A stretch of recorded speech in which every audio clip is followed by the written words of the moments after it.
अस्सलाम वालेकुम नाज़रीन, मैं Asad Abbas Bhatt advocate high court program कानून क्या कहता है के साथ आपकी हाजिर हूँ। नाज़रीन, आज जो दो कानूनी मौज़ूआत का हमने इंतखाब किया है उसका जो लिंक है वो डायरेक्टली एक आम शहरी से, एक आम पाकिस्तानी से है। नाज़रीन, हम बात करेंगे कि बिजली के नर्ख के बारे में, इसकी तरसील के बारे में, इसकी कंप्लेन अगर किसी सारिफ को कोई है तो वो कहाँ पर फाइल होगी, क्या आइनी तौर पर कोई रिट फाइल की जा सकती है ऑनरेबल हाई कोर्ट के अंदर, या फिर इसके लिए कोई स्पेशल लॉ है, इसके मुख्तलिफ जो कस्टमर्स हैं वो किस डेफिनेशन में आते हैं, उनकी कैटेगरीज क्या हैं, इसके बारे में डिस्कस करेंगे। और दूसरा जो हमने मौजू का इंतखाब किया है वो हालिया एक जो शख्स जो है वो पीटीआई का एक वर्कर था जो कि वो कहते हैं शहीद हो गया, दूसरी साइड पे कहते हैं वो कानून की वायलेशन कर रहा था। तो राइट टू प्रोटेस्ट जो है आम शहरी के पास कितना है, और वहाँ पर जहाँ पर गवर्नमेंट की रिट जो है वो कहाँ पर लाई करती है, कहाँ पर गवर्नमेंट उनको स्टॉप कर सकती है। ये एक बड़ी फ्लिमजीस्ट लाइन है, बड़ी एक बारीक लाइन है कि राइट टू प्रोटेस्ट का इख्तियार भी दिया गया है, इसको फंडामेंटल राइट भी समझा जाता है, but at the same time government कहां पर अपनी रिट को इंप्लीमेंट करवाने के लिए उस फंडामेंटल राइट को ख़त्म कर सकती है, नब कर सकती है। अदालतें इसके बारे में क्या अपनी जो मुख्तलिफ प्रेसिडेंट है उसके बारे में क्या आरा रखती हैं, इन सारे पहलुओं को हम डिस्कस करेंगे अपने दोनों मौज़ूआत को। और हमने इसके अंदर डिस्कस करने के लिए जो बिजली के मुतालिक जो हमारे हैं स्पेशल एक्सपर्ट सकलैन अरशद साहब, किसी तारुफ के मोहताज नहीं है, एडवोकेट हाई कोर्ट हैं, कानूनी माहिर हैं, अपनी एक अच्छी वकालत बनाए हुए हैं और बिजली के बारे में जो है वो काफ़ी एक्सपीरियंस रखते हैं। सकलैन साहब, प्रोग्राम में खुश आमदीद कहूँगा आपको। शुक्रिया भट्ट साहब मुझे मदऊ करने के लिए। और हमारे साथ मौजूद हैं मोहम्मद अली भट्ट साहब, माहिर कानून है, एडवोकेट हैं, कंपैरेटिवली यंग है लेकिन अपनी जो अंडरस्टैंडिंग है कानून के बारे में उसको बताने में वाज़िया एक एक्सपर्टीज़ रखते हैं। उनसे भी इन दोनों मौज़ूआत के बारे में बात करेंगे। सकलैन साहब, आपसे मैं बात का आगाज़ करना चाहूँगा। बताइएगा कि ये जो बिजली के नर्ख हैं, पहले तो ये बताएं कि अगर मुझे एज ए सारिफ, एज ए कस्टमर जो है कोई कंप्लेन करनी है, मेरी बिजली का बिल जो है वो ज़्यादा आ गया है, मीटर टेम्परिंग की शिकायत है या वो तोड़ फोड़ का शिकार हो गया है। आपको पता है गली महलों में अक्सर जो है वो बिजली के मीटर जो है वो टूट जाते हैं, उसके बदले में बिल जो है वो एक आम सारे पे आना ज़्यादा शुरू हो जाता है। मुझे बताइएगा प्रिसाइजली और ऑडियंस को भी कि इस तरह की शिकायत के लिए मैं कहाँ जाऊँ, सिविल कोर्ट जाऊँ या कोई स्पेशल लॉ मौजूद है, स्पेशल फोरम मौजूद है? जी भट्ट साहब, जिस तरह के आपके इसकी मुनासबत से कानून क्या कहता है, तो सबसे पहले तो हम ये समझ लें कि बिजली का जो सेगमेंट है ये एक रेगुलेटेड कमोडिटी है।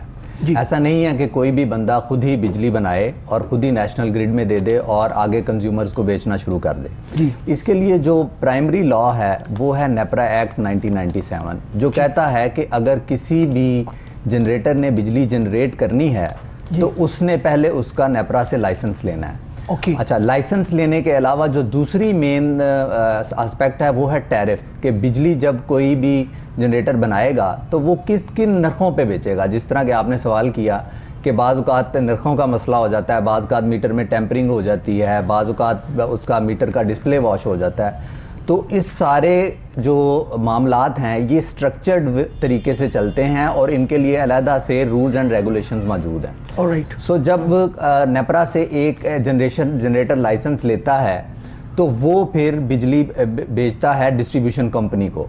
अच्छा, पूरे पाकिस्तान में टोटल 10 डिस्ट्रीब्यूशन कंपनियां हैं जो कि गवर्नमेंट ओन्ड कंपनीज हैं। जो 11वीं कंपनी है के इलेक्ट्रिक वो प्राइवेटाइज हो गई और कराची के एरिए में जो है ये बिजली देते हैं और वहाँ पे जो है वो नेपरा ही टैरिफ रेगुलेट करता है, लेकिन फ़र्क सिर्फ इतना है कि वो प्राइवेट एंटिटी है, वो गवर्नमेंट ऑन्ड नहीं है। ऑलराइट। अच्छा, ये एक स्ट्रेटजिक एक एसेट भी होता है पूरी दुनिया में। जो ये ज़्यादातर ममालिक हैं वहाँ पे बिजली का सेक्टर जो है वो ना सिर्फ रेगुलेटेड है बल्कि गवर्नमेंट ऑन्ड ही जो है वो चलता है। बाद में जो है जब मार्केट्स फिर इवॉल्व हुई हैं और वहाँ पे बाकी जो भी कंपनियां हैं प्राइवेट वो आके बिजली की तरसील का काम करती हैं। बिल्कुल ठीक। अच्छा, एक और पहलू जो आपके नाजरीन को समझने की ज़रूरत है वो ये है कि जिस तरह हमारा टेलीकम्युनिकेशन सेक्टर है ये प्राइवेट सेक्टर में चला गया है और इसमें जो प्राइसेस हैं वो रेगुलेट नहीं होती। और अगर हम 99 में जाएं या 2000 में जाएं तो आपको याद होगा कि जब मोबाइल आए थे तो कॉल जो है वो बहुत महंगी थी जी, लेकिन फिर जब उसमें कंपटीशन आ गया तो फिर जो है वो आहिस्ता आहिस्ता कॉल सस्ती हो गई। रादर अब हम देखते हैं कि हम सिर्फ अगर इंटरनेट चार्जेस पे करें तो हम कॉल कर सकते हैं। लेकिन ये बिजली के सेगमेंट में ऐसा नहीं हो सका पाकिस्तान में। उसकी मैं यहाँ पे आपसे जानना चाहूँगा क्या वजह है कि यहाँ पे कंपटीशन उस तरह से क्रिएट नहीं किया गया? जी, उसकी मैं वजह आपको एक्सप्लेन करता हूँ जी, कि जो फ़र्ज़ करें अब लेस्को है, लेस्को पूरा एक रीजन है जो कि डिफाइन किया है नेपरा ने कि वहाँ पे ये बिजली देगा। ठीक। अच्छा, अब पहले तो आप ये समझ लें कि पूरे उस टेरिटरी में डिस्ट्रीब्यूशन लाइंस अगर आप देखें 11 kV की या 66 kV की या इससे बड़ी आप देखते हैं, और जब आप फ़र्ज़ करें किसी भी हाउसिंग सोसाइटी में जाते हैं, जब आप कनेक्शन अप्लाई करते हैं तो आपके पास सिर्फ एक सोर्स होता है और वो होता है जी लेस्को। अच्छा, क्योंकि वो एक ही सोर्स है तो मार्केट में क्योंकि कंपटीशन मौजूद नहीं है, वो हम बाद में आते हैं, मैं आपको वजूहात बताता हूँ कि अभी तक हम क्यों वहाँ तक नहीं पहुँचे। बट ये भी समझना ज़रूरी है कि बिजली के महंगे होने का एक वजह ये भी है, सबसे बड़ी रादर वजह ये है कि हमारे पास और ज़्यादा ऑप्शंस नहीं हैं। अच्छा, अभी जो है वो जो नई पॉलिसी आई है गवर्नमेंट की, उसके मुताबिक उन्होंने CTBCM जो है एक मॉडल जो है वो क्रिएट किया है, जिसके तहत अब मल्टीपल जो जनरेटर हैं वो मार्केट में बिजली बेच सकेंगे। लेकिन जब तक वो बिजली अच्छा, उसमें जो समझने की ज़रूरत ये है कि देखें, ये जो डिस्ट्रीब्यूशन कंपनी है ना, इसने डिफरेंट सोर्सेज से बिजली खरीदी है। इसने फ़र्ज़ करें हाइडल से, कोल से, LNG से, तो ये 25 साल की कमिटमेंट्स होती हैं, 20 से 25 साल की। सो 20 से 25 साल की कमिटमेंट का मतलब ये है कि उन्होंने कंज्यूमर्स के बिहाफ पे ऑलरेडी कुछ कॉन्ट्रैक्ट्स किए हुए हैं। तो इस वजह से भी जो जब तक ये चीज़ को सिक्योर ना किया जाए कि नए जनरेटर को मार्केट में सिर्फ उस वक्त इंट्रोड्यूस किया जा सकता है जब पहले एक जो है वो कमिटमेंट्स हैं उनको पूरा किया जाए। और इसके अलावा जो कॉस्ट, आपका यानी कहने का मकसद ये है कि जो एग्रीमेंट कर लिए हैं कंपनियों ने, फिर वो उसके पाबंद है, उसकी वजह से नया जो है कंपेटिटर मार्केट में नहीं आ रहा। लेकिन मैं सकलैन आपसे ये जानना चाहूँगा, एक आम शहरी जो है वो आम हमारा जो एक ऑडियंस है वो ये जानना चाह रहे हैं, ये आपने तरसील बड़ी अच्छी बता दी उसकी डिस्ट्रीब्यूशन। अब ये बताइएगा कि मेरा मीटर जो है वो उसके अंदर ज़्यादा यूनिट आ गए, अब मैं उसके लिए और बहुत ज़्यादा आ गया। आपको पता है बिजली के जिस तरह से बिल आते हैं भारी भरकम, वो एक बम की तरह गिरते हैं, और अगर आप उसको मैच करें अपने मीटर के साथ तो आपको पता चलेगा कि उसके अंदर वो नहीं है, रीडिंग ज़्यादा है। तो आपने कहाँ पे जाना है? एक आम सिविल मुकदमा फाइल करना है या फिर आपको कोई स्पेशल फोरम है? अच्छा, जो कॉन्ट्रैक्ट होता है हमारा डिस्ट्रीब्यूशन कंपनी के साथ, that is governed under consumer service manual है, एक 2021 का अभी लेटेस्ट जो है वो हमारे पास मौजूद है। ठीक। उसमें चैप्टर 4 जो है वो रिप्लेसमेंट ऑफ मीटर या डिस्प्यूट्स को डील करता है। जी। अच्छा, इसमें एक तो हमें समझना चाहिए कि जब हमारे पास इलेक्ट्रिसिटी मीटर लगा होता है तो हर महीने उसी कंज्यूमर सर्विस मैनुअल के अंडर डिफाइंड है कि कौन सा ऑफिसर लोड के हिसाब से आपका मंथली मीटर चेक करने आएगा। ऑलराइट। अब एक तो बात क्लियर है, लॉ ने देखें इस तरह सिक्योर किया कि जब वो हर महीने आएगा तो वो नोट करेगा कि मीटर सही फंक्शन कर रहा है या नहीं कर रहा। नहीं, लेट्स सपोज रीडिंग वो ओवर कर गया है, उसी तरफ आ रहा हूँ, उस तरफ मुझे बताएं। हाँ जी। अब उसके बाद ये हुआ कि अचानक आजकल आप हमने देखा है इंडस्ट्री में और वैसे भी घरों में भी कि शिकायत लोगों को ये आ जाती है कि अचानक से लेस्को को या डिस्ट्रीब्यूशन कंपनी को पता चलता है कि जी 2 साल से मीटर दुरुस्त चल ही नहीं रहा, और फिर वो ये क्या करते हैं कि वो उसका 2 साल का बिल इकट्ठा भेज देते हैं। अच्छा, उसके लिए कंज्यूमर सर्विस मैनुअल का जो चैप्टर 4 मैंने आपको बताया वो ये कहता है कि जब भी डिस्ट्रीब्यूशन कंपनी को ये लगे कि किसी का मीटर जल गया है या किसी का मीटर का डिस्प्ले वॉश है या ये सही एनर्जी रिकॉर्ड नहीं कर रहा जी, तो वो सबसे पहले तो कंज्यूमर को नोटिस देगा। बिल्कुल ठीक। उस नोटिस के बाद वो पाबंद है कि वो इमीडिएटली वो मीटर चेंज करें वहाँ पे। जी जी। अच्छा, जब मीटर चेंज नहीं होता जब तक, उस वक्त तक ये है कि जो लॉ रिक्वायर करता है 4.2 जो है इसका सर्विस मैनुअल का, ये कहता है कि जी वो बिजली का या तो कॉरस्पॉन्डिंग लास्ट मंथ में, जैसे जून के बिल का इशू था और जुलाई में फर्ज करें बिल करना है तो जुलाई 2021 के हिसाब से बिल करेगा, या उसके पास दूसरी ऑप्शन ये है कि वो पिछले 11 महीने का टोटल यूनिट्स निकालें और उसको 11 पे डिवाइड करके जो है वो एक एग्रीगेट बिल दे, और जिसको के पास चॉइस है कि जो हायर साइड का बिल है वो उसको वो कर सकता है। बिल्कुल ठीक। अच्छा, आखिरी बात भट्ट साहब आपके नाजरीन के लिए जो बड़ी इंपॉर्टेंट है कि 2 साल नहीं, लॉ सिर्फ 2 महीने की जो है वो डिस्ट्रीब्यूशन कंपनी को गुंजाइश देता है कि वो 2 महीने का जो है वो रेट्रोस्पेक्टिवली बिल चार्ज कर सकता है। क्यों? क्योंकि ऐसा नहीं हो सकता कि डिस्ट्रीब्यूशन कंपनी जो कि एक जिम्मेदार कंपनी है, उसके ऑफिसर्स हैं और वो नोट ही ना करें कि ये जो है मीटर खराब हो गया था। Alright, तो इसकी जो कंप्लेंट है भट्ट साहब वो जाएगी नेपरा में पहले, ठीक। सॉरी, नेपरा से पहले है electric inspector under the electricity act, वो प्रोविंशियल गवर्नमेंट के अंडर काम करते हैं। पहले वहाँ पे कंप्लेंट जाएगी, फिर उसकी अपील नेपरा एपलेट बोर्ड के पास है जी, और फिर then high court and then supreme court. ये मैकेनिज्म है भट्ट साहब। जी जी, एक एक, बिल्कुल ठीक, बिल्कुल ठीक।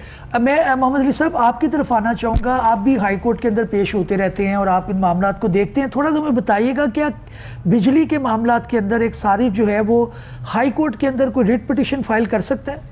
जी बहुत बहुत शुक्रिया जी, आपने बिल्कुल बजा फरमाया है। इसमें हाई कोर्ट में रिट पिटिशन हो सकती है, लेकिन उससे पहले अगर निचला कोई फोरम है उसको पहले यूज़ किया जाएगा। ऑलराइट, यानी आप कह रहे हैं कि जहाँ पे फैक्चुअल कंट्रोवर्सी हो जी, वहाँ पे वो कोर्ट कहेगा जी कि आप अपना अप्रोप्रिएट फोरम जो है उसको एग्जॉस्ट करें।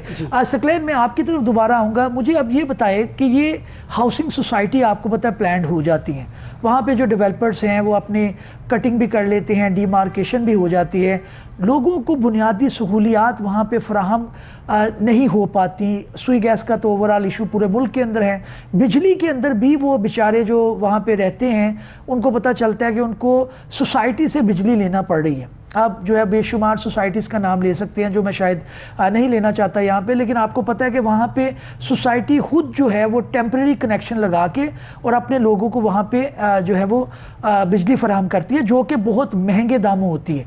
Is it possible, it is envisages in the law कि जो है वो सोसाइटी के मालकान जो डेवलपर हैं वो इतनी महंगी बिजली बेच सकें, या वो जायज़ करते हैं? अच्छा भट्ट साहब, ये बहुत ही इंपॉर्टेंट जो है वो आपने इशू जो है वो पॉइंट आउट किया है। बहुत सारे लोग आजकल आपने देखा है, क्योंकि प्राइवेट हाउसिंग सोसाइटीज़ का बड़ा रुझान है और बहुत हाउसिंग सोसाइटीज़ बन रही हैं, और सब लोग जो हैं वो वहाँ पे रहने वाले हैं जो वो बहुत जो है उनको एग्जॉर्बिटेंट जो है वो बिजली के रेट्स चार्ज किए जा रहे हैं जी। अच्छा जी, इसमें सकलैन में आपसे यही जवाब जो है चाहूँगा। यहाँ पे नाज़रीन एक वक्त हुआ है ब्रेक का, ब्रेक के बाद हम हाजिर होंगे और हमारे साथ हमारे जो लीगल पैनलिस्ट के जो परमानेंट मेंबर हैं दिलनवाज चीमा साहब वो आएंगे। मोहम्मद साहब आपका बहुत बहुत शुक्रिया, आपने ज्वाइन किया प्रोग्राम में, इंशाल्लाह आपको फिर ज़हमत देंगे।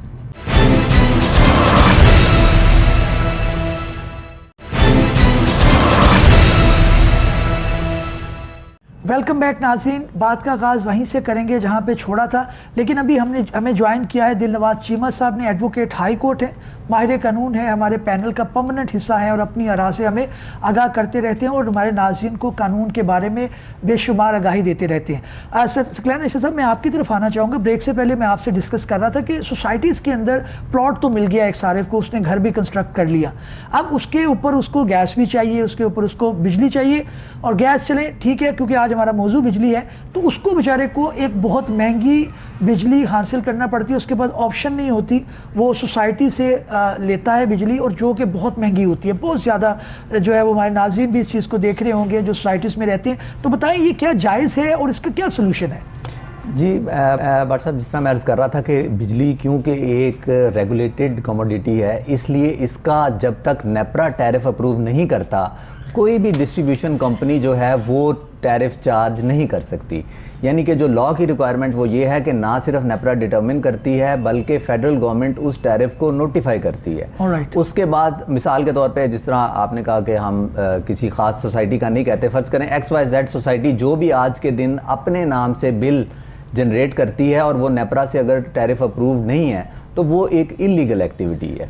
अच्छा चले मान लिया उन्होंने अप्रूव करवा लिया, अब रेट जो है वो बड़ा महंगा होता है, तो क्या ये टेम्परेरी कनेक्शन का सोसाइटी जस्टिफाइड है कि वो इतना चार्ज करे अपने कस्टमर से? जी मैं आपको एक्सप्लेन करता हूँ ना जी। देखिए, जब आप किसी हाउसिंग सोसाइटी में प्लॉट खरीदते हैं तो डेवलपमेंट चार्जेस के तौर पे आपसे जो कॉस्ट वो लेते हैं उसमें जो उस सोसाइटी में वायर्स या नेटवर्क बिजली का बिछता है उसकी कॉस्ट भी वो आपसे लेते हैं। उसके बाद वो ये करते हैं कि 1 पॉइंट से जो उसकी होस्ट डिस्ट्रीब्यूशन कंपनी है वहाँ से वो कनेक्शन ले लेते हैं जी। अच्छा, जब वो वहाँ से एक कनेक्शन लेते हैं तो नेपरा ने उसका एक आज से 2 साल पहले 2019 तक एक टैरिफ डिटरमिन किया हुआ था, और साथ में जहाँ पे 1-2 डिस्ट्रीब्यूशन कंपनियाँ जो प्राइवेट डिस्ट्रीब्यूशन कंपनियाँ हैं उनको लाइसेंस दिया, तो साथ में टैरिफ भी दी। लेकिन ये कहा कि वो डिस्ट्रीब्यूशन कंपनी जो है वो अपने कंज्यूमर को उस टैरिफ से ज़्यादा चार्ज नहीं कर सकती जो कि दूसरी होस्ट डिस्ट्रीब्यूशन कंपनी चार्ज कर रही है।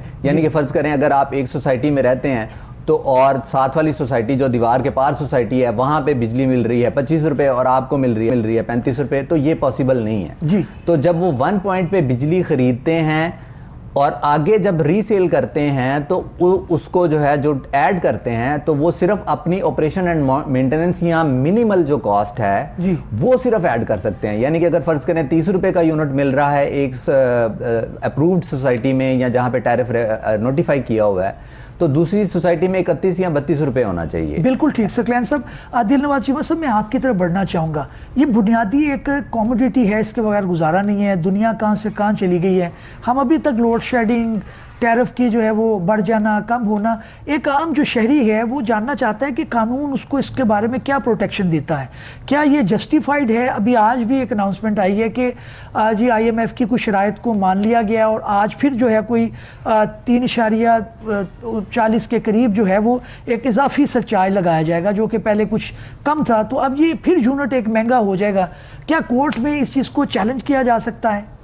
असल में भट्ट साहब, जिस तरह पहले डिस्कशन चल रही है, देखिए हमारा यहाँ जो रेगुलेटर है वो तो नेपरा है, नेशनल जो पावर रेगुलेटरी अथॉरिटी है, इलेक्ट्रिक पावर रेगुलेटरी अथॉरिटी है, उसका अपना लॉ है। उसके तहत जो है उसके पास इख्तियारात हैं टैरिफ सेट करने के भी, अप्रूवल देने के भी। National transmission and dispatch company के जो ऑपरेशंस होते हैं, जो डिस्ट्रीब्यूशन कंपनीज हैं, एक पूरा एक निज़ाम है जिसको रेगुलेट लाइसेंस भी करता है नेपरा और टैरिफ भी डिटर्मिन करता है जो आप चार्ज कर सकते हैं इलेक्ट्रिसिटी के लिए। जो डिस्कशन हो रही थी, बात मैं ये करने लगा हूँ कि जब आपके पास एक इंडिपेंडेंट रेगुलेटर होता है तो उस रेगुलेटर के पास बहुत सारे इख्तियारात होते हैं, स्पेशली जो टैरिफ या उसकी जो डेटा बेस्ड और इंफॉर्मेशन बेस्ड डिसीजंस होती हैं वो करने के। जी, इसमें हमारी अदालतें गुरेज करती हैं और असूल भी यही होता है कि कोर्ट्स के पास पॉलिसी या बहुत टेक्निकल जो मैटर्स होते हैं, डिसीजंस होते हैं, वो कोर्ट्स के इख्तियार से बाहर होते हैं। जी, कोर्ट ने सिंपली ये देखना होता है कि कानूनी या गैर कानूनी कोई चीज़ है या नहीं। ये ज़रूर है कि जब नेपरा या कोई भी इदारा अपने ही कानून से हट जाए, अपने ही लागू जो रूल्स हैं उससे हट जाए, तो कोर्ट ज़रूर इंटरवीन करती हैं। जिस तरह ऑनरेबल लाहौर हाई कोर्ट ने अभी स्ट्राइक डाउन किया है जो फ्यूल प्राइस एडजस्टमेंट और क्वार्टरली टैरिफ एडजस्टमेंट डाले जाते थे, उसमें रेट्रोस्पेक्टिवली डाले जाते थे और जो है जो मुद्दत दी हुई है कानून के अंदर उसके अंदर नहीं था इम्पोज किया जा रहा, इस वजह से उसको स्ट्राइक डाउन किया। तो इस हद तक तो कोर्ट कर सकती है। नहीं, ये लेकिन जो पॉलिसी बात है ये कोर्ट जी, मैं पॉलिसी का समझ गया। ये 76 अरब रुपये का इजाफी जो है वो अब वसूल किए जाने हैं और ये तकरीबन जो है वो मार्च से जून 2023 तक। और ये IMF की सिर्फ एक शर्त थी। मैं जानना ये चाह रहा हूँ कि क्या हम वाकई जो है वो किताबों में सिर्फ आज़ाद हैं कि आज़ादी कोई है हमारी, क्योंकि आम शहरी के ऊपर चाहे वो 3-4 रुपये का एक फ़र्क है फी यूनिट पड़ना है। और आपको पता है कि बिजली जिस तरह से गर्मियों में यहाँ पे कंज्यूम होगी तो ये मामला तो कहीं पे चला जाएगा। आजकल तो लोग बेचारे डर जाते हैं अपने बिल देखकर। इवन सर्दियों के अंदर भी लोगों को ये खदशा रहा कि भाई ये इतने ज़्यादा बिल। तो ये मैं ये जानना चाहता हूँ कि ये किस तरह से किसी तरह से जस्टिफाइबल होगा अगर इसको कोर्ट में लेके जाया जाए कि जनाब ये 76 अरब रुपये आपने अवाम पे डाल दिए हैं तो आप इसको जस्टिफाई करें ना, आप किस तरह से डाल सकती हैं। या फिर दे दी अप्रूविंग अथॉरिटी ने अथॉरिटी दे दी है, उनको अप्रूवल दे दी है, नोटिफिकेशन आ गया, ये पॉलिसी मैटर है, इसको चैलेंज नहीं किया जा सकता। ये है क्या? ये पॉलिसी मैटर ही है। इधर कोर्ट का आना तो बहुत मुश्किल है व्हाट्सएप, क्योंकि ये तो बिल्कुल मैक्रो लेवल पॉलिसी जो है ना उसमें फॉल करती है। लेकिन इसके अंदर मुख्तसर में बात करता हूँ व्हाट्सएप यहाँ तक पहुँचे किस तरह, मतलब एक पूरी हिस्ट्री है ना, सक्सेसिव गवर्नमेंट्स का इसके अंदर रोल रहा है। मतलब मैं बहुत तफसील में नहीं जा रहा, लेकिन आप बिजली किस तरह पैदा कर रहे हैं। पावर प्लांट्स आपके इंडिपेंडेंट हैं, फ्यूल बेस्ड हैं, गैस बेस्ड हैं, कोल बेस्ड हैं, कुछ आपके पावर प्लांट वाटर बेस्ड हैं, हाइड्रो की डायनामिक्स फ़र्क है। अब आपको पता तेल हो या कोल हो वो भी आप इंपोर्ट करते हैं, लोकल तो आपके पास तेल है नहीं है, कोल भी आप इंपोर्ट करते हैं। फिर कुछ कोल प्लांट जो हैं वो लगे, अभी इंपोर्ट करना तो है भी, अगर मुल्क के बीच में पंजाब में लगा हुआ है प्लांट तो फिर उस कोल ने सिंध में आके कराची पोर्ट पे आके फिर पूरा सफ़र करके पावर प्लांट तक पहुंचना है। ये अखराजात हैं। इंपोर्ट ऑफ फ्यूल के ऊपर जो अखराजात हैं मुल्क के सारे वो आपके सामने हैं। अब इसके पीछे ये पहली एक हुकूमत ने थोड़ी ना किया, ये कब से एक सिलसिला चल रहा है। तो आज जिस पोजीशन में हम खड़े हैं, जो हमारा जो सर्कुलर डेट है और जो हमारे प्रॉब्लम्स हैं पावर सेक्टर के, वो और जो आम शहरी पे जो उसका असर पड़ रहा है उसकी रीज़न कई हैं। और पॉलिसी इसके पीछे बुनियादी वजह मैं आपको बता देता हूँ। देखिए पॉलिटिकल होती है कोई भी पॉलिटिकल गवर्नमेंट हमारे मुल्क में स्टेबिलिटी उस तरह की तो है नहीं कि 10 साल की कोई प्लान कर सके, 12 साल की, 15 साल की कोई। हर हुकूमत को ये अर्जेंसी होती है कि मैंने अब इलेक्शन में जाना है, तो क्विक शॉर्ट टर्म सोल्यूशन का होता है कि हम जल्दी से फीता काट के इफ्तिताह करें और बिजली ऑन कर दें। उसमें इंडिपेंडेंट पावर प्लान ज़्यादा वायबल लगता है, क्योंकि वो जल्दी जो है वो सेटअप किया जा सकता है, प्राइवेट सेक्टर में इन्वेस्टर आ जाता है, वो उसको शुरू कर देता है, लेकिन वो महंगा भी होता है और उसके और भी कॉन्सिक्वेंसेज होते हैं। बिल्कुल ठीक है, डैम बनाने में तो अरसा लग जाएगा जी, वो कौन बिल्कुल करेगा? बिल्कुल ठीक। नाज़रीन, यहाँ पे वक्त हुआ एक ब्रेक का, कहीं मत जाइएगा, बड़ी इंटरेस्टिंग डिस्कशन चल रही है कानून के मुताबिक कि क्या बिजली के नर्क कब बढ़ाए जा सकते हैं, कब कम किए जा सकते हैं। कम तो खैर नहीं होते, लेकिन बहरहाल क्या उसके बारे में पॉलिसी है, क्या कानून है और कानून इस बारे में क्या कह रहा है। Stay with us, come after the break.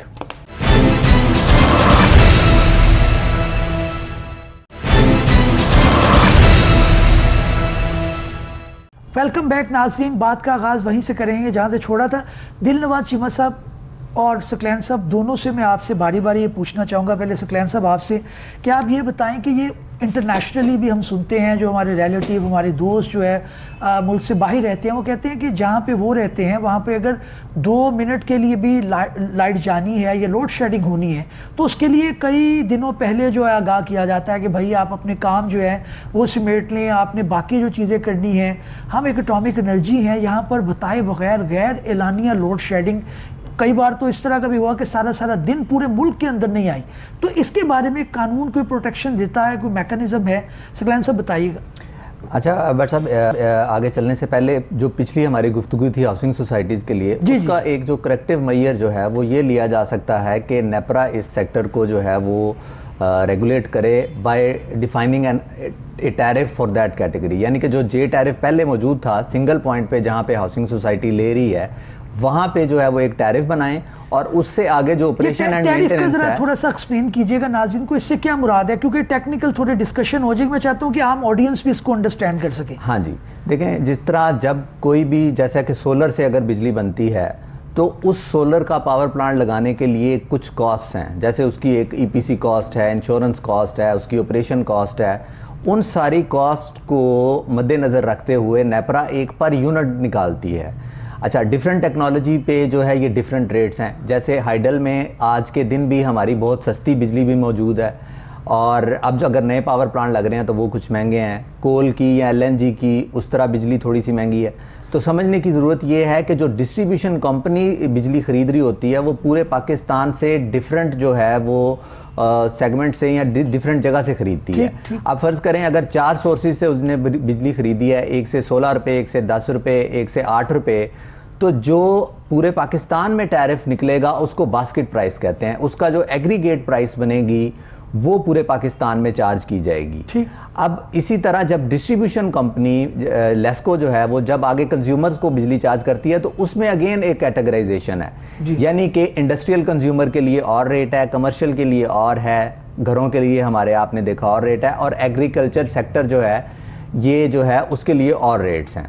इसी तरह नेपरा ने 1 पॉइंट पे भी एक जे टैरिफ कैटेगरी थी 2019 तक, वो रखी हुई थी अपनी टैरिफ डिटर्मिनेशन में, जो कि उन्होंने फॉर एनी रीज़न ख़त्म कर दी। बट उसकी जगह पे जो है, क्योंकि अब ये रेगुलेटेड नहीं है और लोग बहुत ज़्यादा इससे जो है वो हाउसिंग सोसाइटीज़ में इफेक्ट हो रहे हैं, तो वहाँ पे ना सिर्फ उनको टैरिफ देना चाहिए बल्कि ऑपरेशन मेंटेनेंस की कॉस्ट भी डिटर्मिन कर दें, ताकि अगर एक बंदा किसी सरकारी डिस्ट्रीब्यूशन कंपनी से 30 रुपए की बिजली लेता है तो वहाँ पे 31-32 हो, ना कि 40-50 रुपए। बिल्कुल ठीक। अच्छा, फिर अब आप आ जाते हैं आपके पिछले अगले सवाल की तरफ जो लोड शेडिंग से मुतल्लिक है, तो उस पे उसके लिए बट साहब लॉ तो बड़ा क्लियर है। मैं इसके ऊपर आता हूँ, लेकिन मुझे आप ये बताइएगा कि हाउसिंग सोसाइटी के अंदर बाज़ औक़ात जो डेवलपर्स हैं वो ग्रिड स्टेशन की जगह प्रोवाइड नहीं कर रहे होते, जिसकी वजह से जाहिर है जो भी लेस्को है या जो भी आप डिपार्टमेंट कह रहे हैं वो उनको डायरेक्ट मीटर नहीं लगा के देता। तो यहाँ पे क्या वो आप समझते हैं कि जो एक आम कंज्यूमर है उसकी राइट की वायलेशन हो रही है, क्योंकि उसका तो कसूर नहीं है, ये तो डेवलपर को चाहिए था कि at the time of demarcation या जो भी था उसको एक जगह मुख्तस करनी चाहिए थी जिसके अंदर ग्रिड स्टेशन होता। कई ऐसी एग्जांपल आई हैं कि जहाँ पे वो सोसाइटी वाले जगह प्रोवाइड नहीं कर रहे और लेस्को या वाप्टा वाले कह रहे हैं जगह प्रोवाइड करें, फिर हम लोगों को डायरेक्ट मीटर देंगे। तो इस मामले को आप किस तरह से देखते हैं? देखें जी, इसमें जो मिसमैनेजमेंट है वो हाउसिंग सोसाइटीज़ के पार्ट पे भी हो सकती है। लॉ में लिखा है कि 32 कनाल जो ज़मीन है वो हाउसिंग सोसाइटी ने मुख्तस करनी है फॉर ए ग्रिड, जब वो सोसाइटी अपनी जो है वो बना रहे होते हैं या उसका मास्टर प्लान बना रहे होते हैं, तो 32 कनाल जगह जो है वो लेस्को को दी जाती है, वो उसको टेक ओवर करते हैं, वहाँ पे ग्रिड बनती है, छोटी सी कॉलोनी बनती है, ताकि 1 पॉइंट पे बिजली दे के आगे उसके मामलात को चलाया जा सके। बिल्कुल ठीक, अगर बिल्कुल ठीक। हाँ, लोड एनहांसमेंट वगैरह के मसाइल आते हैं लोगों को, जब फिर ये नहीं ग्रिड की करते प्रोवाइड, तो वहाँ के जो रहायशी हैं जब वो फिर कनेक्शन मांगते हैं तो फिर जो है वो लेस्को जाहिर है। अब आप गैर एलानिया लोड शेडिंग पे मुख्तसर, फिर मैं चीमा साहब की तरफ आऊँगा। जी, नेपरा के परफॉर्मेंस स्टैंडर्ड्स हैं जी इन सारी डिस्ट्रीब्यूशन कंपनीज के, उनके अंदर कैटेगोरिकली ये बताया गया है कि लोड शेडिंग जो होगी वो प्लान्ड होगी। ठीक है, एक है प्लान्ड और एक है अनप्लान्ड। अनप्लान्ड जो होती है वो फोर्स्ड है, बट साहब जिस तरह के कोई भी जो हमारा मशीन है इट रिक्वायर्स मेंटेनेंस, तो वो तो एक छोटा सा सेगमेंट है, वो रेगुलेट हो जाता है, मसला नहीं होता उसका। अच्छा, इसमें सिर्फ आप ये समझें कि जो 10 सरकारी कंपनियां हैं और अगर पूरे मुल्क में फ़र्ज़ करें 30,000 मेगावाट बिजली मौजूद है, तो हर डिस्ट्रीब्यूशन कंपनी का डिफरेंट लोड की रिक्वायरमेंट है। उसके लोड की रिक्वायरमेंट के मुताबिक प्रोपोर्शनली जो है वो फेडरल गवर्नमेंट वो बिजली मुख्तस करती है। फ़र्ज़ करें जो लेस्को है एक बड़ी डिस्ट्रीब्यूशन कंपनी है, 30 में से हो सकता है इनके पास 12 मेगावाट हो, कि पेस्को जो है वो अगर छोटी है उसको 6 मेगावाट हो। तो जब ये मुख्तस हो जाती है तो फिर उसके बाद भी एक प्रेफरेंस सेट की हुई है लॉ ने कि कौन कौन से एरिया, जैसा कि हॉस्पिटल्स हैं वहाँ पे 24 घंटे बिजली इंश्योर करनी है डिस्ट्रीब्यूशन कंपनी ने। ठीक है ना जी। सो इसी तरह जो सेगमेंट्स हैं बाकी कंज्यूमर कैटेगरीज के वो भी डिफाइन किए गए हैं, और फिर ये कहा गया है कि उनको आप एलानिया तौर पे या पहले इन एडवांस बताएंगे कि भाई इतनी हमारे पास बिजली शॉर्ट है और दिन में इतने घंटे बिजली जाएगी। बिल्कुल ठीक चीमा साहब, लॉ तो मौजूद है, कानून भी कह रहा है कि गैर एलानिया लोड शेडिंग नहीं होनी चाहिए, हॉस्पिटल में तो सवाल ही पैदा नहीं होता, लेकिन हम देखते हैं कि ठीक ठाक इसकी धज्जियाँ उड़ाई जाती हैं। तो क्या कोर्ट्स इस मामले में, इवन हम कोर्ट्स में देखते हैं कि कोर्ट्स में लोड शेडिंग हो रही होती, तो क्या आप समझते हैं कि लॉ मौजूद है उसकी इम्प्लीमेंटेशन का मसला है? जी बिल्कुल इम्प्लीमेंटेशन का मसला है बट साहब, ये तो मुख्तसर तौर पे हमारे अनफॉर्चुनेटली पूरे निज़ाम के अंदर ही एक जुमले में आप ये समराइज़ कर सकते हैं कि इम्प्लीमेंटेशन का मसला है। हमारे पास लेजिस्लेशन का तो कोई मसला नहीं, कानून तो हमारे पास बहुत ज़्यादा हैं, रेगुलेशंस भी मौजूद हैं, आइन भी मौजूद है, लेकिन हम अमल नहीं कर पाते, एज अ कौम हम नहीं कर पा रहे, हमारा प्रॉब्लम है। जहाँ तक अदालतों का सवाल है, देखिए कोर्ट के पास आर्टिकल 199 में जो रेट ज्यूरिसडिक्शन है उसमें जो रेलेवेंट प्रोविजन है उसके अंदर 2 पावर्स हैं। किसी को वो काम करवाना जो उसने कानूनी तौर पे करना है, और पब्लिक ऑफिसर की मैं बात कर रहा हूँ, या किसी ऐसे पब्लिक ऑफिसर को उस काम से रोकना जो वो नहीं कर सकता जी। तो डेफिनेटली पावर तो कोर्ट के पास है, इम्प्लीमेंट करवाने की कोई भी लीगल रिक्वायरमेंट जो है, जो लॉ की ऑब्लिगेशन है किसी पब्लिक ऑफिसर के ऊपर, उसको कंप्लाई करवाने की इख्तियार कोर्ट में है। लेकिन मसला क्या है, प्रीएम्प्टिवली नहीं ना हो सकता, और ये इतना जो है मिनट टू मिनट ये मामला चल रहा होता है, रोज़ाना के बुनियाद पे जो है आउटेजेस ने होना है और उनको कवर करना है। तो अदालत वापडा के ऊपर या जो है लेस्को के ऊपर या गैपको के किसी भी डिस्ट्रीब्यूशन कंपनी के ऊपर जाके बैठ के सुपरवाइजरी रोल तो नहीं कर सकता कि भाई तुमने इस वक्त आउटेज क्यों की, नहीं करना चाहिए था। इसका मसले का नेचर ऐसा है और ये इतना मिनट टू मिनट या आवर टू आवर है कि किसी भी कोर्ट के लिए ये पॉसिबल नहीं है। अब देखो ना, 1 घंटे की लोड शेडिंग हुई, आप रिट करेंगे उसके लिए कि भाई मेरे मोहल्ले में 1 घंटे की लोड शेडिंग क्यों, इसको दुरुस्त करें। कोर्ट क्या करेगी, वो तो घंटा गुजर भी गया, लाइट वापस भी आ गई। तो बात करने का मकसद ये है कि ये एक स्ट्रक्चरल इशू है, पॉलिसी बात वहीं पे जाएगी, पॉलिसी और गवर्नमेंट की जो अपनी इनकॉम्पिटेंस कह लें या नेग्लिजेंस है उसको दुरुस्त करने का मामला है।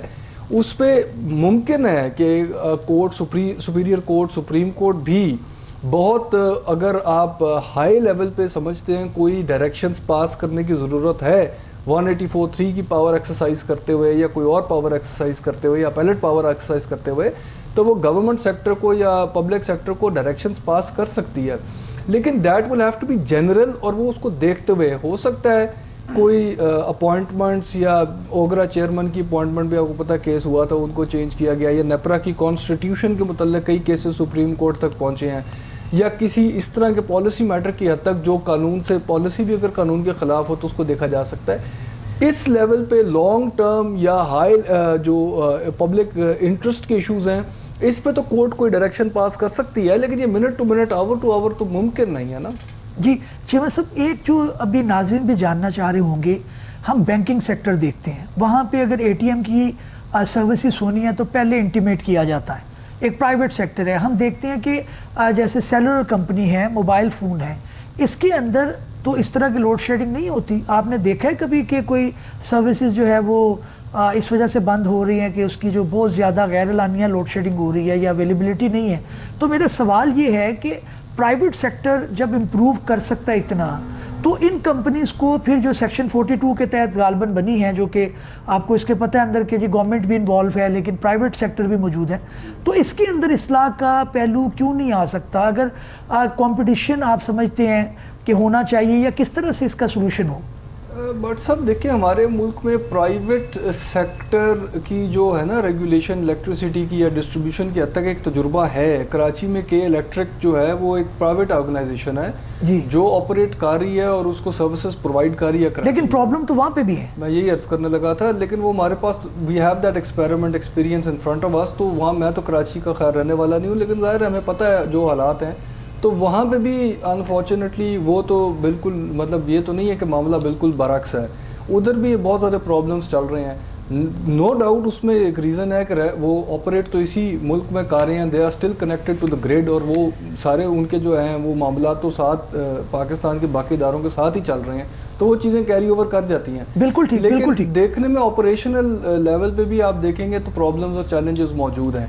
दैट इज़ ट्रू, आप सही कह रही हैं। टर्की में और बहुत सारे मुल्कों में जो मेरी इल्म है वहाँ पे इतला है, वहाँ पे प्राइवेटाइज़ किया गया है इन ऑपरेशंस को काफ़ी हद तक, और उससे कुछ फ़ायदे और बेहतरियाँ भी आई हैं। लेकिन इसमें और बहुत सारे पहलू हैं, मतलब सिर्फ एक चीज़ से तो शायद इस मसले का हल नहीं होगा, उसमें और भी ज़्यादा इशूज़ आ जाते हैं। बिल्कुल ठीक है। सकलैन, मैं आपकी तरफ आऊँगा यही सवाल लेके कि आप मुझे ये बताएं कि क्या एक्सपेरिमेंट बुरा हो गया? कराची जैसे आप कह रहे हैं वहाँ पे उसको प्राइवेटाइज़ किया गया, कोई फ्रूटफुल रिजल्ट नहीं आए, तो सोच रहे हैं कि बाकी जगह पे भी किया जाए तो प्रॉब्लम बढ़ सकती है। तो आप समझते हैं कि ये जो चल रहा है इसके अंदर ही इम्प्रूवमेंट हो सकती है, इसको प्राइवेट सेक्टर की तरफ ना लेके जाया जाए? क्योंकि मैं बिल भी अदा करता हूँ बतौर शहरी और भारी भरकम अदा करता हूँ, उसके बावजूद ना मुझे लाइट मिलती है, ना मेरे जो है वो मैं अपने मसाइल दूर कर पाता हूँ। तो मैं तो पैसे भी दिए जा रहा हूँ और मुझे लाइट भी मुयसर नहीं है। तो मैं तो फिर सोचूंगा कि भाई मोबाइल कंपनी जो है मुझे इतनी अच्छी सर्विसेज, मुफ्त सिम भी दे देती है, मुफ्त कॉल्स भी दे देती है, उसका सिर्फ रीज़न ये है कि उसके अंदर कॉम्पिटिशन है। यहाँ पर आपने कॉम्पिटिशन अलाउ नहीं किया, तो क्या कहेंगे इस बारे में? बट साहब, जो हमारा प्राइवेटाइजेशन का एक्सपीरियंस रहा है शुरू से पाकिस्तान में, पाकिस्तान स्टील मिल देख लें या कुछ जेनको होल्डिंग्स कंपनी हैं उनकी प्राइवेटाइजेशन की अटैम्प्ट की गई, या ये जो डिस्ट्रीब्यूशन कंपनियां हमारी, ये बहुत अरसे से जो है वो प्राइवेटाइजेशन की लिस्ट पे मौजूद हैं। इसमें बट साहब सबसे ज़्यादा जो मेन इशू है वो है इनएफिशिएंसीज़ का। और कोई भी जो ज़ाहिर है प्रोडक्ट अगर आपने प्राइवेट सेक्टर में देनी है तो सबसे पहले जो प्राइवेट सेक्टर है वो उसकी जो है वो ड्यू डिलीजेंस करता है कि इसमें क्या जो है वो प्रॉफिट मौजूद है। अच्छा, अगर हम एकेडमिक सिर्फ अगर बात करें और थ्योरी में बात करें तो इसमें तो कोई दो राय नहीं है, और ये पूरी दुनिया में टाइम एंड टेस्टेड जो है वो फार्मूला है कि प्राइवेट सेक्टर ने ही ये सारे मामला चलाने होते हैं और प्राइवेट सेक्टर ही जो है वो इसको मोस्ट एफिशिएंटली चला सकता है। अगर हम इंडिया की एग्जांपल देखें तो वहाँ पे भी तकरीबन 90% जो पॉपुलेशन है उनको सरकारी कंपनियाँ दे रही हैं, और उनके हमारे समवट सिमिलर जो हैं वो इश्यूज़ हैं।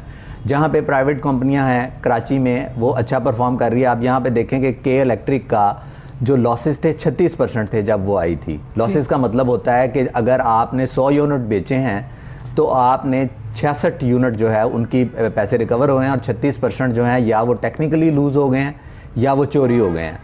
उन्होंने आज जो है आज के दिन में वो अपना इतनी इम्प्रूवमेंट की है कि उनके 15 से 16-18 मतलब 16% जो है वो लॉसेस में वो लेके आए हैं जी। अब गोइंग फॉरवर्ड अगर हम कहें कि जो हमारे पास वे फॉरवर्ड क्या है, तो गवर्नमेंट को as a policy private sector को इसमें लेके आना पड़ेगा कंपटीशन ताकि बढ़ जब तक हम इसमें कंपटीशन क्रिएट नहीं करेंगे तब तक ये जो हमारे मामलात हैं वो नहीं होंगे। देखिए ना, एक ऑपरेशनल इश्यूज हैं हमारे, मैं खाली डिस्को की बात नहीं करता, जितने भी आप ऑपरेशनली सरकारी मामलात में जो मामला चलते हैं उनमें हमारे इनएफिशिएंसीज हैं, उनमें करप्शन के एलिमेंट हैं, या उसमें उस तरह से जो है वो परफॉर्मेंस को एवेल्यूएट नहीं किया जाता, और जब परफॉर्मेंस को एवेल्यूएट नहीं किया जा सकता तो लोग उसी तरह जो है वो रिस्पॉन्सिबिलिटीज़ भी नहीं लेते। अच्छा, एक चीज़ मैं सिर्फ ऐड कर दूं कि अभी जो CTBCM की मैं बात कर रहा था, कॉम्पिटिटिव बायलैटरल ट्रेडिंग मार्केट जो है वो अब अनाउंस की जा रही है,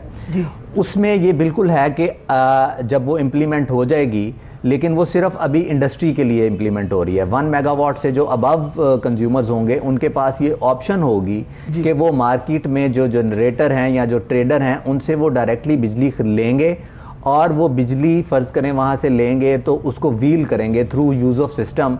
और यूज़ ऑफ सिस्टम से ज़ाहिर है क्योंकि ये रिक्वायरमेंट ऐसी है कि टेलीकॉम कम्युनिकेशन में तो ज़ाहिर है हमारा सिग्नल्स होते हैं, यहाँ पे वायर्स होती हैं, तो वो वायर्स जो हैं वो डिस्ट्रीब्यूशन कंपनी की इस्तेमाल होंगी, उनको यूज़ ऑफ सिस्टम चार्ज मिलेगा, स्टैंडर्ड कॉस्ट मिलेगी, एडिशनल सरचार्ज मिलेगा और इस तरह जो है वो मार्केट में कंपटीशन आएगा। लेकिन आखिरी बात इससे रेलिवेंट ये है नाजरीन के लिए कि वो जो है उसको इंश्योर करने के लिए पहले ये भी ज़रूरी है कि जो डिस्ट्रीब्यूशन कंपनियों की ऑलरेडी कमिटमेंट्स हैं या जो उन्होंने ऑलरेडी कॉस्ट्स इनकर कर ली हैं उनको इंश्योर किया जाए ताकि जो है वो जितनी अच्छे, क्योंकि देखें ना जी 1 मेगावाट से ऊपर जो कंज्यूमर है वो प्राइज्ड कंज्यूमर्स हैं जी, बिल्कुल ठीक। वहाँ पे बिजली के रेट्स भी ज़्यादा हैं और रिकवरी भी ज़्यादा है और अगर वो निकलते जाएंगे तो डिस्ट्रीब्यूशन कंपनीज को नुकसान होगा। सब मैं आपकी तरफ बढ़ूंगा और नाज़रीन अपने दूसरे मौजू की तरफ बढ़ेंगे कि राइट टू प्रोटेस्ट जो है उसको फंडामेंटल राइट समझा जाता है, यानी आप इख्तिजाज पुरअमन एहतजाज करने का राइट आप रखते हैं। 1-2 दिन पहले जो वाक़या पेश आया जिसके अंदर अली बिलाल उर्फ ज़िले शाह जो है उसको जो है मर्डर कर दिया गया और उनको जो है वो कस्टडी में थे, ये एक लॉ की वायलेशन थी। ये कौन सी लाइन है जो क्रॉस की और हुकूमत वक्त को ज़रूरत पड़ी कि वो अपनी रिट को कायम करे? दिलनवाज चीमा साहब, राइट टू प्रोटेस्ट भी है मेरे पास, फिर जब मैं निकलता हूँ तो मुझे मार भी पड़ती है, मुझे शेलिंग का सामना भी करना पड़ता है, मैं तो पुरअमन एहतजाज कर रहा था, ये मेरे साथ क्या हुआ? ये भट्ट साहब एक बड़ा डिफ़िकल्ट क्वेश्चन है और ये हमारे मुल्क में नहीं है, किसी भी मुल्क में। आपने कई मुल्कों में ये मामला देखे हैं, ये चीज़ें बड़ी डिफ़िकल्ट, अमेरिका जैसे मुल्कों में, दूसरे मुल्कों में भी आपने बड़े वाक़यात इस तरह के देखे हैं जहाँ पे पब्लिक प्रोटेस्ट होता है और फिर पुलिस या लॉ इन्फोर्समेंट एजेंसीज़ के ऊपर ज़िम्मेदारी होती है कि वो लॉ एंड ऑर्डर मेंटेन करें। वहाँ पे क्लैश का चांस भी बहुत होता है और एक दफ़ा जब क्लैश शुरू हो जाए वो हीटेड एनवायरनमेंट के अंदर बात कहाँ से कहाँ चली जाती है उसका फिर कोई वो हिसाब नहीं रहता। इस वजह से बड़ा ख़तरनाक भी होता है और इसको इंतहाई एहतियात के साथ जो है मामले को लेकर चलना पड़ता है और ज़िम्मेदारी ज़ाहिर है लॉ इन्फोर्समेंट एजेंसीज़ के ऊपर आती है क्योंकि लॉ इन्फोर्समेंट एजेंसीज़ ने लॉ एंड ऑर्डर मेंटेन करना है। हमारे मुल्क में सेक्शन 144 अवाम को भी इसका पता इम्पोज की जा सकती है, ये पावर गवर्नमेंट के पास है कानून के नीचे लॉ एंड ऑर्डर को मेंटेन करने के लिए। हैविंग सेड दैट, देखिए ये जो पर्टिकुलर केस जो हम डिस्कस कर रहे हैं इसका तो 144 और पब्लिक प्रोटेस्ट के साथ कोई मामला ही नहीं है। ये तो शख्स जो है, ये तो जो सारी अभी तक इंफॉर्मेशन आ रही है, ये तो पुलिस कस्टडी में जो है उसके बाद जो उसके साथ ट्रीटमेंट की गई है उसके नतीजे में इस बंदे की, इस हमारे पाकिस्तानी शहरी की जान गई है जी। तो ये तो एक बड़ा जो है ये खौफनाक और हौलनाक वाक़या है कि एक बंदा पुलिस कस्टडी में जब चला जाए उसके बाद उसके साथ क्या सलूक होता है। तो मैं ये समझता हूँ भट्ट साहब कि ये पब्लिक प्रोटेस्ट और स्ट्रीट प्रोटेस्ट से हट के मामला उस ज़्यादा उस कैटेगरी में फॉल करता है जो हमारी बदकिस्मती से एक हिस्ट्री है कि पुलिस कस्टडी में मैल ट्रीटमेंट और मिस ट्रीटमेंट की वजह से बहुत सारे लोग तो जिस्मानी तौर पे उनको बहुत ज़्यादा इंजरीज़ होती हैं, उनकी बहुत ज़्यादा चोटें होती हैं और बहुत ज़्यादा कई लोगों को वैसे भी नुकसान हो जाता है लॉन्ग टर्म, लेकिन इसका तो बेचारी की ज़िंदगी ही चली गई। तो ये हमें सोचने की ज़रूरत है एज अ कंट्री और जो हमारे पॉलिसी मेकर्स हैं और जो लॉ इन्फोर्समेंट एजेंसीज़ के हेड्स हैं इनको ये बहुत ज़्यादा संजीदगी से सोचने की ज़रूरत है क्योंकि ये चीज़ें रुकती नहीं हैं, इनके असरात बहुत दूर तक जाते हैं, इनका एहतियात करना चाहिए। मैं आपकी तरफ आऊँगा, इंटरनेशनल इदारों ने भी तमस्सुर उड़ाया हमारा, उन्होंने कहा जी आप कस्टडी के अंदर जब आपने एक शख्स को पकड़ लिया है, या तो वो प्रोटेस्ट कर रहा था, तोड़ फोड़ कर रहा था, आपने वंस उसको पकड़ लिया है तो उसको एज पर लॉ आप ट्रीट करते हैं। आपने इतना तशद्दुद किया और उसकी जो पोस्टमार्टम रिपोर्ट आई है उसके अंदर ये पता चला है कि इतनी जगहों से हड्डियाँ टूटी हुई हैं, ये खून किसके ज़िम्मे है? अच्छा भट्ट साहब, इसमें देखें ना जो इंटरनेशनल इदारा है यूएन, उनकी जो है वो कन्वेंशन हैं जिसमें एलिमिनेशन ऑफ जो टॉर्चर है। अच्छा, जो आप देखेंगे ना फंडामेंटल राइट्स जब हम अपने आइन में पढ़ते हैं तो उनमें दिया होता है कि फ्रीडम ऑफ एक्सप्रेशन तो है but it is regulated by law, ठीक है। इसी तरह जो है अपना बाकी जो हमारे फंडामेंटल राइट्स हैं उनके ऊपर लॉ जो है वो कदगन लगा सकता है, but torture in any form is not permitted in the whole world. Torture जो है वो किसी भी जो है वो सोसाइटी में या किसी भी लॉ में जो है वो रिकग्नाइज नहीं किया जा सकता। सो हमारा जो देखें जो असल जो इसकी रूह है या जो इसका मकसद है आइन का कि 22 करोड़ आवाम ने अपने आप को आइन दिया और उसके अंदर जो है वो फंडामेंटल राइट्स दिए। तो मेरा ये समझना ये है कि जब ये स्टेट के इदारे जो इस तरह की कोई वायलेशन करते हैं तो वो बेसिकली स्टेट के इदारों के ख़िलाफ़ तो करते होंगे, बट वो एक तरह से इंसल्ट है ऑफ उन दो हमारे जो 22 करोड़ आवाम है। तो इसीलिए हम जो एज ए वकील रूल ऑफ लॉ की बात करते हैं, इक्वलिटी की बात करते हैं, सुप्रीमेसी ऑफ लॉ की बात करते हैं कि भाई देखें जिसने जो जुर्म किया है उसको सिर्फ उसकी सज़ा मिलनी चाहिए और उसकी जो डिग्निटी है आर्टिकल 14 जो है वो इंश्योर करता है। टॉर्चर जो है इन एनी फॉर्म जो है इट इज़ नॉट परमिसिबल।